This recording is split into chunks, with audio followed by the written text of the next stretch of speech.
warahmatullahi wabarakatuh. Kami dari kelompok 7 akan melakukan sebuah tugas wawancara di Polsek Gayam Sari. Pertama-tama perkenalkan, nama saya Rahul Chandra Kirana. Saya Muhammad Rehan Pratama. Saya Mohsin Alfanani. Saya Muhammad Satrendra Putra. Saya Irwan. Saya Prudenta Pacara Putra. Saya Alkansia Nafal Malana Putra. Nah, simak video ini sampai habis ya.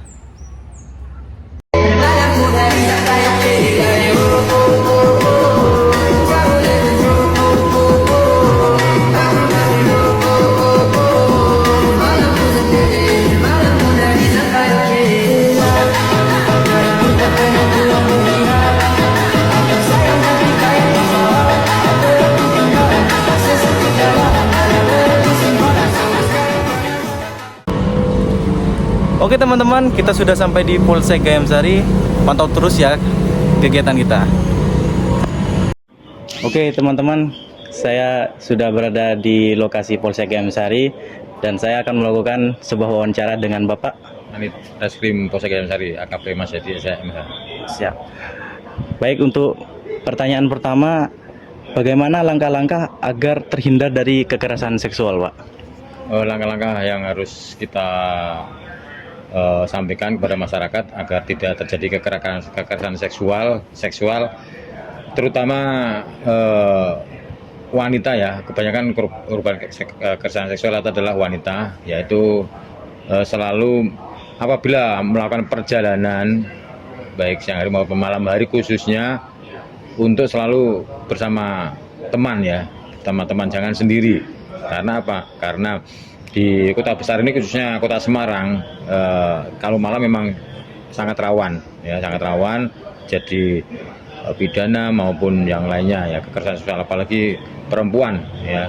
Karena apa? Karena memang perempuan ini sifatnya lemah dibandingkan dengan lelaki, sehingga pelaku kejahatan itu dengan sasaran perempuan atau wanita itu mereka anggap cukup dalam arti sasaran yang bisa untuk dilakukan kejahatan. Baik, untuk pertanyaan kedua, apa saja dampak dari kekerasan seksual, Pak?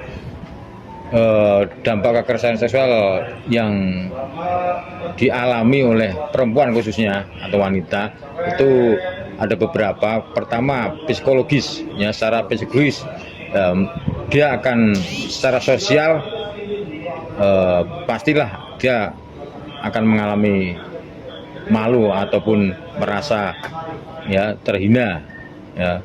Kemudian di masyarakat kalau memang itu tersebar juga pasti pandangannya negatif ya. Kemudian apalagi kalau sampai dengan terjadi hubungan ya, dia pasti akan berdampak pada dirinya ya, untuk dampak kekerasan seksual. Hingga ada beberapa, yang pertama adalah faktor psikologis ya, yang harus diantisipasi. Tuh. Untuk pertanyaan ketiga nih, Pak, apa hubungan yang pantas bagi pelaku kekerasan seksual, Pak?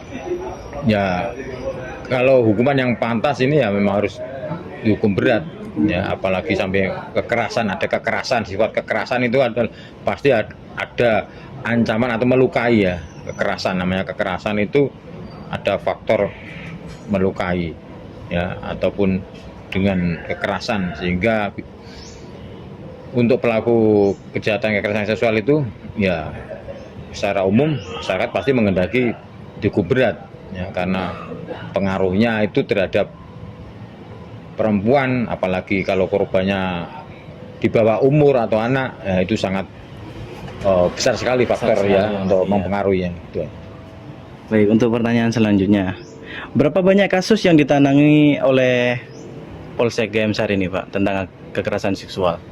Untuk kasus yang ditangani di Polsek Gayam Sari ini kurang waktu 10 bulan ini ya, memang kita Polsek Gayam Sari ini adalah polsek yang termasuk non sidik ya, artinya kita tidak bisa melakukan penyidikan karena memang sudah diatur oleh peraturan Kapolri bahwa ada beberapa polsek di seluruh Indonesia ya, dengan jarak tempuh yang paling dekat mungkin dengan Polres, tidak bisa melakukan penyidikan. Kasus yang kita tangani ada beberapa, ada 5, namun untuk penanganannya atau penyidikannya tetap dilakukan oleh Polrestabes Semarang. Ya, kita hanya tahap penyelidikan. Penyelidikan. Baik. Apabila ditemukan unsur pidana, ya, untuk penanganan lebih lanjut, penyidikannya akan dilakukan oleh Polrestabes Semarang, khususnya unit PPA. Ya, PPA. Baik, itu saja pertanyaan dari kami, Pak. Terima kasih sudah meluangkan waktunya wawancara bersama kami, Pak. Ya. Mohon maaf mengganggu ya, Pak. Oke, sama-sama.